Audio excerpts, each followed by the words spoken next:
ఇక్కడ చూడండి పండ్లు కూరగాయలు అమ్ముకున్న వాళ్ళ షాపులు కూడా బంద్ చేయడం జరిగింది.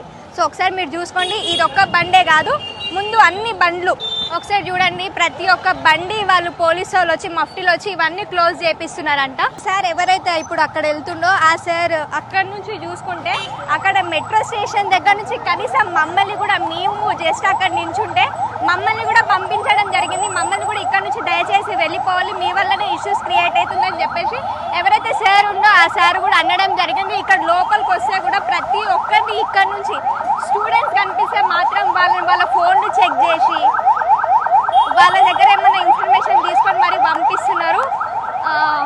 ఒకసారి మీరు కూడా చూడండి, వెహికల్స్ ఎన్ని గంటల ముందే అసలు వాళ్ళు రాకముందే ఇక్కడ పోలీసు వాళ్ళు చాలా మంది ఇక్కడికి వచ్చి ఇక్కడ కొందరైతే మఫ్టీలో ఉండి పక్కన నిల్చోండి ఇన్ఫర్మేషన్ లాక్కొని ఎవరు వస్తున్నారు ఏంటి అని చెప్పేసి ఇన్ఫర్మేషన్ కూడా లాక్కోవడం జరుగుతుంది.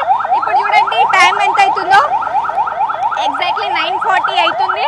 రెగ్యులర్గా ఈ ఏరియాలో మాత్రము 10-10:30 వరకు ఇదే క్రౌడ్ ఉంటుంది. ఇప్పుడు మాత్రం వాళ్ళు ఎక్కడ వస్తారు, మళ్ళీ ఎక్కడ ఇబ్బంది పెడతారు అని చెప్పేసి ఎవరైతే పోలీసు వాళ్ళు ఉన్నారో అన్ని బంద్ చేపిస్తున్నారు. మీరు ఒక్కసారి చూసుకోండి, అక్కడ చూసుకోండి, అక్కడ చూసుకోండి, అన్ని షాపులు బంద్ చేపిస్తున్నారు.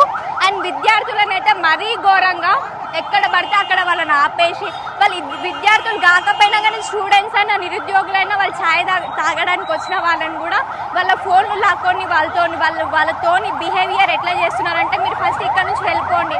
వాళ్ళు ఇంకా పోలీసు వాళ్ళని రిక్వెస్ట్ చేసుకుంటారు, సార్ మాకు దీనికి ఎలాంటి సంబంధం లేదు అని చెప్పినా కానీ వినకుండా వాళ్ళ ఫోన్లు తీసుకోవడము, వాళ్ళని వ్యాన్లో ఎక్కించుకొని పోవడం ఇవన్నీ మనం చూసినాము.